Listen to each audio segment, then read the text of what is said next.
been really hard. Bury your child is hard.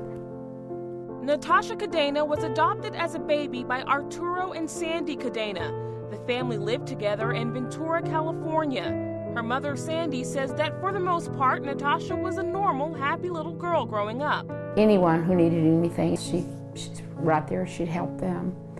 She was just a very kind-hearted person. But years later, when the Cadena family moved to Wichita Falls, Sandy sensed a slight change in her daughter's behavior. So how old was she when you all moved? When we moved here, she was 15. She was always a quiet person, but she got quiet and we thought she was just being herself.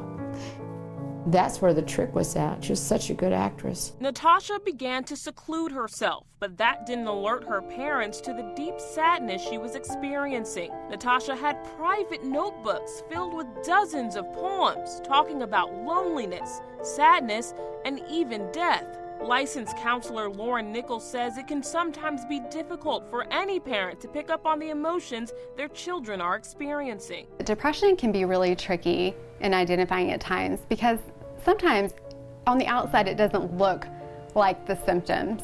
So people can be really good at masking their symptoms. They might smile to everyone and seem happy or seem like they have it all together. But it's really important to check in on people when you do notice things are maybe a little bit different from the normal. As Natasha grew older, it became harder for her to hide her inner turmoil. While in high school, she lost a close friend to suicide. At 19, she got married and then divorced a little over a year later.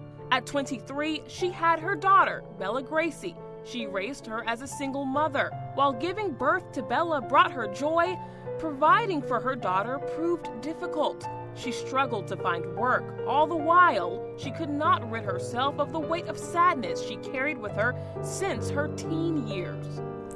It was hard on her. She'd go back into her room and she let herself go. When we talk about clinical depression, that's something that's persistent, prolonged. It's not something that easily goes away or that has a real identifiable cause. Eventually, her struggle with her mental health caused her to spiral and temporarily lose custody of her daughter, Bella.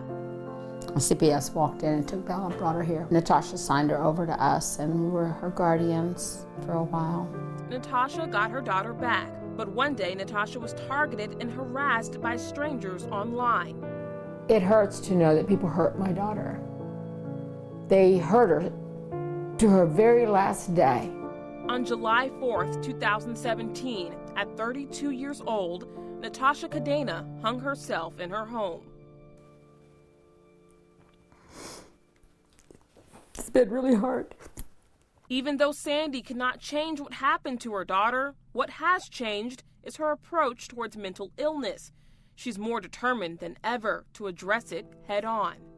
I have seen life different. And this little girl, I'll never, if I can help it, I will never let her go in that deep, deep darkness where she couldn't get out of it. So if somebody suspects that their loved one may be suffering from depression, it's important to reach out to them just to let them know you're there and also encourage them to seek professional help. Which is exactly what Sandy Cadena has done for her granddaughter Bella, who she's been raising ever since Natasha took her own life. Along with making sure Bella regularly sees a therapist, Sandy works to create a relationship where Bella feels comfortable enough to open up to her. Is there anything you'd like to say to parents whose children might be suffering from depression? I would like for parents just to keep your eyes open. Any kind of mood swings, don't take it as, oh, like they told me, doctors told me, oh, it's just the teenage years. Oh, it's just their puberty, you know. Keep your eyes open.